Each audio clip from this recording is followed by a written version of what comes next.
মির্জা ফখরুল ইসলাম আলমগীরের কথা হচ্ছে যে আওয়ামী লীগের নিষেধাজ্ঞা তোলা হবে না। আর পরের কথাটা হচ্ছে যে আমার পারলে ঠেকা। তো আপনাদেরকে অনেকবার এর আগে অনেকবার অনেক ভিডিওতেই বলেছিলাম, আমি বুঝাইছিলাম যে ভাই বিএনপি নিষেধাজ্ঞা তুলবে না, কিন্তু এই যে বাংলাদেশের যেসব লোকজন আছেন বা যারা বিদেশে পলাতক যেসব নেতারা আছেন বহুতভাবে বলেছেন। বাংলাদেশের আমার ভাইয়েরা, আমার ছোট ভাই বোন, বড় ভাই বড় বোন সবাই অনেকেই বিশ্বাস করেছিলেন এইসব বঙ্গু নেতাদের কথা। না, ভারতের সাথে একটা চুক্তি হয়েছে, ভারত বলে দিয়েছে নিষেধাজ্ঞা তুলিতে হইবে, না তুলিলে আপনাদেরকে ঠাই ঠাই ফাই ফাই করে ফালাই দেওয়া হবে, বহুত রকম চুক্তির মাধ্যমে তারেক জিয়া আসছে। আরে ভাই, সর্বপ্রথম কথাটা কি জানেন? চুক্তির মাধ্যমে তারেক জিয়া আসছে সেটা হচ্ছে যে অন্য কথা, তবে সেটা কি চুক্তি জানেন? সেটা হচ্ছে যে ভারতের অস্থিতিশীলতা তৈরি হয় এমন কোনো কাজ বাংলাদেশ করবে না বা বিএনপির গভর্নমেন্ট করবে না। যেমন যে 10 টাকা অস্ত্র যেমন এনেছিল সেই ধরনের কোনো কাজ যেমন বিএনপি করবে না। মৌলবাদীদের উত্থান ঠেকাবে এর দূর। আর ভারতের কাছে সবচেয়ে বড় যে ইয়েটা ছিল সেটা হচ্ছে যে আওয়ামী লীগ তো নাই, আওয়ামী লীগ নিজেরা দাঁড়াইতে পারতেছে না ভাই, তারা দাঁড়াবে করাবে কে? সুতরাং জামাত আর বিএনপির মধ্যে থেকে বিএনপির ওদের একটু লিবারাল মনে হয়েছে, এই জন্য ওরা বিএনপির পাশে দাঁড়াইছে, জামাতের পাশে দাঁড়ায় না, কারণ মৌলবাদীদের বিশ্বাস নেই।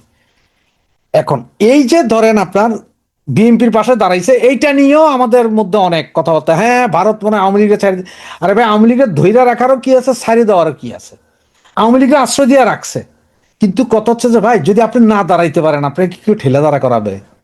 আপনি একটা জিনিস চিন্তা করেন তো, আমরা যখন ছোট ছিলাম বা আমাদেরই সন্তান তারা যখন হাঁটা শিখে না, তখন আমরা আঙ্গুল দিয়ে রাখি, একটা একটা আঙ্গুল দিয়ে তারা হাঁটতে থাকে, আসে হঠাৎ ছেড়ে দিই, হঠাৎ আবার ধরি, ছেড়ে দিই, পরে ধরি, এইভাবে করে মানে হাঁটা শিখাই।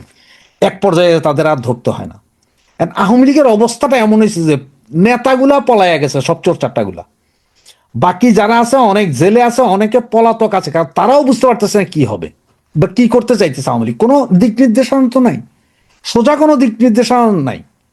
নেত্রী বলতেছে বারবার আপনারা দেশে ফিরে যান, দেশে ফিরে যান, দেশে ফিরে যান, কিন্তু নেতারা ফেরার মতন কোনো আগ্রহই নেই। আর সেই কথাটা কারা আগ্রহ নাই সেটাও আমি গত ভিডিওতে বলছি। এখন এই যে দেখেন 1 মাস হয় নাই, মির্জা ফখরুল ইসলাম আলমগীর কি বললো? যে আওয়ামী লীগের নিষেধাজ্ঞা তুলবো না। ওরা কিছু কিছু কাজ করতেছে, করতে থাক, উদ্দুরি, এর বাইরে কিছু না। কারণ হচ্ছে ভাই ফখরুল ইসলাম আলমগীর কি জানে না যে আপনারা কি করবেন, আপনারা কেমনে আন্দোলন আবার চাঙ্গা করে ফেলবেন, কেমনে কি করবেন? এটা ফখরুল ইসলাম আলমগীর খুব ভালো করে জানে। কারণ নেরা, বারবার বলি, নেরা বেলতলায় একবার যায়, 2বার 3বার 4বার না। এরা এর আগে আপনাদের চান্স দিয়ে দেখছে যে কি হয়। আপনার অনেকে এখন হয়তো আমার গালাগালি করতে না এটা হয় নাই। আরে ভাই 75-এর 15ই আগস্ট বঙ্গবন্ধু হত্যাকাণ্ডের পরে নৃশংসভাবে পুরো পরিবার মৃত্যুগ্রহণ, মৃত্যু হওয়ার পরে জিয়র রহমান চান্স দিছিলেন, সেই চান্সে উঠে এসে কি কি করতে পারেন সেটা পুরোটা দেখছে না বিএনপি? ধরেন আপনার কিছুই করেন না, তারপরে বিএনপির মনে এটা আছে যে কি করছিল না।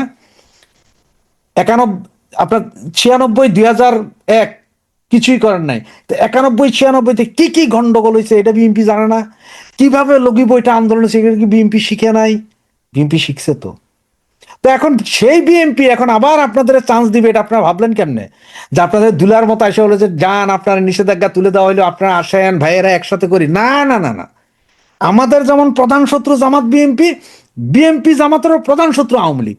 সুতরাং ওরা এমন একটা চান্স পাইছে যেই চান্স ওরা ছাড়বে না। কি করবেন? ইন্টারন্যাশনাল প্রেশার, অমুক তমুক। আপনাদের এর আগেও বলছি, আজকে আবার বলতেছি, আমার যেটা ধারণা, আমার যেটা মনে হয়, এটা সত্য হবে কি হবে না সেটা ভবিষ্যৎ বলবে, কিন্তু আমার যেটা মনে হয় বিএনপি দেখবেন অল্প কিছুদিনের ভিতরে কোনো একজনরে দিয়া, বিএনপি না কোনো একজন ওই যে বটগাছতলার উকিলরে দিয়া আওয়ামী লীগের নিষেধাজ্ঞা বাতিলের একটা রিট করাই দিবে হাইকোর্টে, আর ওইটা নিয়ে খেলতে থাকবে। বিএনপি ঠিক জুলাই সনদের মতো বলবে কি জানেন? ওইটা তো রিট করা আছে, আমরা কি বলবো, ওইটা হাইকোর্ট সুপ্রিম কোর্টই হবে। তাহলে করার কাজ কি? ওই যে বাকি অংশ পারলে ঠেকা, আমরাই আমাদের জায়গা দখল করতে হবে, আমরাই আমাদের মিছিল মিটিং ঠিক করতে হবে, আমরাই আমাদের নেতা নির্ধারণ করতে হবে। এখনো তৃণমূল পর্যায়ে অনেক নেতা আছে, আওয়ামী লীগের নেতার অভাব নাই, নেতা আছে, কিন্তু সেই নেতাদের স্বীকৃতি প্রয়োজন। স্বীকৃতি প্রয়োজন যে তোমরা নেতৃত্ব দিয়া দল গুছাও, এটা স্বীকৃতি প্রয়োজন। আর এই স্বীকৃতি যতক্ষণ না দিবে ততক্ষণ ওই যে পলাতক নেতাদের কথায় টকশোতে আইসা, টকশোতে তো ডাকে না, আমাদের মতন আমরা যারা আছি তারা হয়তো ডাইকে আইনি, আমাদের কথায় কি কোনো দিক নির্দেশনা নেই, ওদের কথায় আর চিরা ভিজবে না। সুতরাং এখন তৃণমূলের যারা আছে তারা এবং বাংলাদেশে এখনো যেসব নেতারা আছে যারা পালায় নেয়, কষ্ট সৃষ্ট হত্যা মামলা ধামলা খাইয়াও যারা টিকে রয়েছে, এদের মাঝখান থেকে নেতা নির্ধারণ করতে হবে, এবং সেইটাও ভারপ্রাপ্ত দেওয়া হবে না, সোজা অমুক অমুক অমুক অমুক কাজ করো, অমুক অমুক অমুক বিভিন্ন জেলা উপজেলায় করতে হবে। তবে ওই যে আপনার ধরেন সিঙ্গাপুর বইয়া রয়েছে, এই রাশিয়া বইয়া রয়েছে, ইউরোপ আমেরিকাতে বসে রয়েছে, তাদেরকে দিবেন বা তাদের চেলা চামুন্ডাদের দিবেন বা তাদের পোলাপাইনকে তৃণমূল বলে দিবেন, সেটাও মানবে না, নামাইতে পারবেন না। এখন কথা হচ্ছে যে আমরাই ঠেকাইতে হবে, আমরা এলাকায় যাইতে হবে, এলাকা দখল করতে হবে, আমরা হত্যা মত্তা জেল এগুলো আমরাই জুলুম করতে হবে, আমরা দিতে হবে। কিন্তু শর্ত আরেকটা, পলাতক কোনো নেতাকে এরপর আইনে আমাদের মাথার উপর বসাইতে পারবেন না। সুতরাং ওই যে মাথার উপর বসানোর যে চান্স, ওই যে ভারপ্রাপ্ত দিয়ে দিয়ে রাখবেন, সেটা হবে না, ওগুলো বাদ, টোটাল বাতিল, টোটাল বাতিল। এই মুহূর্তে একটা কথা আছে, যুদ্ধ আর ভালোবাসা কোনো আইন মানে না। সম্মেলন হয়ে আপনি নেতা বানাইবেন অমুক, এখন টাইম নাই সম্মেলন হওয়ার, কোনো টাইম নেই সম্মেলন হওয়ার। এখন সোজা সোজা তুই নেতা তুই নেতা তুই নেতা তুই নেতা তুই নেতা, এইভাবে দিতে হবে। এখন আপনার ওই যে সম্মেলন করুন রে, আমি নেতা বানামু রে, অমুক আসবে রে, আমি তালি বাজাবো রে, সেই সময় আর নাই। এখন হিটের সময়, কারণ এখন খেলার একদম শেষ পর্যায়ে। গতকাল ফখরুল যেটা বলছে, এটা তারেকের অনুমতি ছাড়া বলে নাই, বা অন্যান্য ওদের যে লবিং সেক্টর আছে তাদের অনুমতি ছাড়া বলে নাই। সুতরাং হেডানটা আমরা দেখাই, আমরা যাইতে হবে। আর মির্জা ফখরুল ইসলাম আলমগীর এই এক মাসে যা বলেছে যা করেছে, ভবিষ্যতে আরো কি কি হবে সেইটা দেখেন। তবে হ্যাঁ, ঈদের পরে বাংলাদেশের অর্থনৈতিক অবস্থা বলেন, খাদ্য নিরাপত্তা বলেন, আনুষঙ্গিক সারা পৃথিবীটা একটা টালমাটাল হবে। আর এই টালমাটাল হচ্ছে যে আপনার আমার সুযোগ, এইটাকে কাজে লাগাইতে হইলে দেশে থাকা ছেলে পেলে নেতাগুলোরই খাড়া করাই দিতে বলে দিতে, তোরা করো। না করলে 1 মাস দেখবেন, 15 দিন 10 দিন দেখবেন পারে কিনা, না হলে আরেকজন একের পর এক উঠায় না করেন। মির্জা ফখরুল ইসলামকে বলেন মুখের উপরে, ওদের বুঝাই দেন যে আমরা রাস্তায় আছি, রাস্তায় থাকবো, আন্দোলন করবো, তোরা পারলে ঠেকা। জয় বাংলা, জয় বঙ্গবন্ধু। কাওয়ালি এখন গান গায়, নাচানাচি করে। এদের একজন আবার রাজশাহী বিশ্ববিদ্যালয়ে আছে, আম্মার নাম করে, সে আবার লুঙ্গি ড্যান্সও মারে। জানি না এগুলি ইসলামী সংস্কৃতির মধ্যে আছে কিনা। আমি চ্যালেঞ্জ দিলাম, আগামীতে যা যা ঘটবে দেখবেন যে জামাত যা করতেছে এনসিপি তাই করতেছে। দেখেন একটা দৃশ্য দেখায়,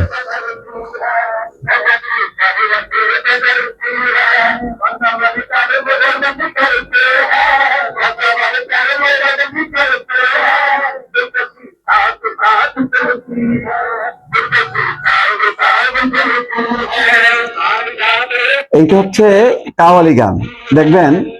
আর এটা হলো আসিফ মাহমুদের কাওয়ালি গান শুনে বৃষ্টির মতো টাকা দিচ্ছে।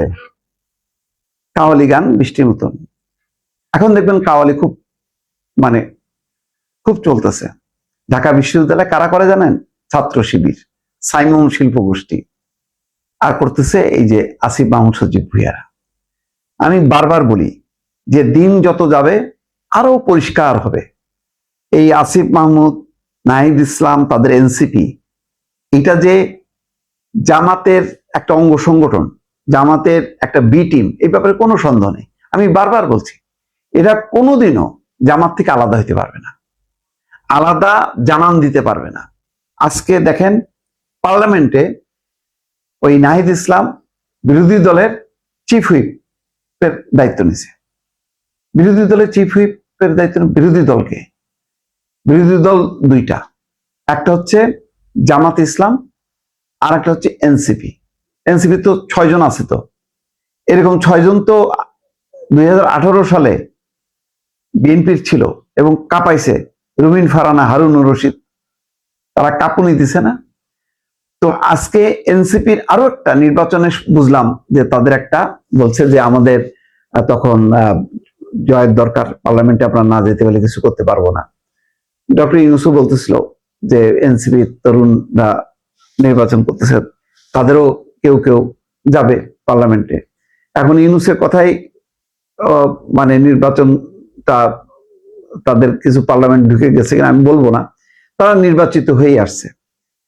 নির্বাচনের আগে নাহিদ ইসলাম কি বলছিল যে এটা আমাদের নির্বাচনের কৌশল, যখন দলের তাসনিম যারা, তাসনুম জামিন সহ অনেকে যখন বেরোয় গেল যে যারা নারী নেতৃত্বকে মানে না, সেখানে আমরা আমরা কিভাবে এখানে থাকবো, আমাদের তো নমিনেশন দেবে না, নারী নেতৃত্ব তো মানে না।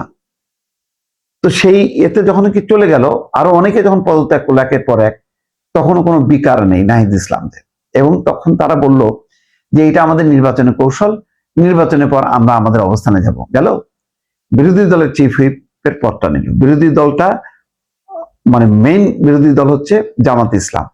তো জামাত ইসলামের কোন সদস্য চিফ হুইপের দায়িত্ব নেবে বিরোধী দলের, নিলে সে একটা প্রতিমন্ত্রীর মর্যাদা পাবে। কিন্তু দেখেন প্রতিমন্ত্রীর মর্যাদা নিয়ে বিরোধী দলের চিফ হুইপ হইল কে? এনসিপির প্রধান নাহিদ ইসলাম। তাহলে আপনি এখানে জামাত আর এনসিপির মধ্যে পার্থক্য আছে কেন? আগামী 5 বছরের জন্য কি বুকড হয়ে গেল না? গেল তো। তাহলে আগে কি বলল? প্রতারণামূলক কথাবার্তা বলল সবাইকে শান্ত করার জন্য। আসেন তারপরে দেখেন ওই যেটা শুরুতে বললাম, কাওয়ালি এখন গান গায়, নাচানাচি করে। এদের একজন আবার রাজশাহী বিশ্ববিদ্যালয়ে আছে, আম্মার নাম করে, সে আবার লুঙ্গি ড্যান্সও মারে। জানি না এগুলি ইসলামী সংস্কৃতির মধ্যে আছে কিনা। গান কে আর নাই, অন্য গান ধারণ করা যায় না।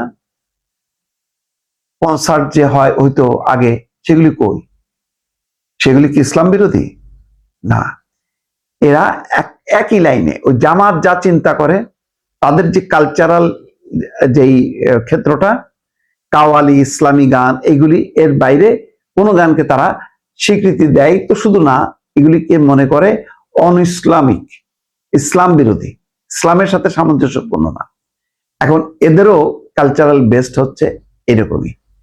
ফলে প্রথম দিকে দেখেন যখন এই আন্দোলন শুরু হয়, অনেক স্মার্ট ছিল ঢাকার অনেক আধুনিক পোলাপান, যারা খুব মডার্ন, ধরেন পাশ্চাত্য কালচারে বিশ্বাস করে, পাশ্চাত্যের রাজনীতি পলিটিক্সে বিশ্বাস করে, সেই সমস্ত আধুনিক পোলাপানও কিন্তু শহীদ মিনারে আসতো। এখন আস্তে আস্তে এগুলি সব সরে গেছে, এসে এখন এগুলি যেখানেই তারা কোনো সমাবেশ করে দেখবেন সব শিবিরের একটা অংশ এসে হাজির হয়। এদের সাথে শিবির এবং জামাতের বাইরে এদের কোনো সামর্থ্য নেই। সারা দেশব্যাপী যখন কি ঘুরছে, তখন বিভিন্ন জায়গায় জায়গায় এদের সমাবেশগুলোতে লোক যোগান দিয়েছে জামাত ইসলাম, শিবির। তখনও কিন্তু গণমাধ্যমে একাধিকবার আসছে। আজকে চূড়ান্ত ভাবে দফায় দফায় শুধু প্রমাণিত হচ্ছে। এখন থেকে আমি চ্যালেঞ্জ দিলাম, আগামীতে যা যা ঘটবে দেখবেন যে জামাত যা করতেছে এনসিপি তাই করতেছে। এমন কোন ঘটনা পাবেন না যেখানে জামাতের বিপরীত কোনো অবস্থান আছে এনসিপি। বললাম, ভুল হলে আমাকে বলেন।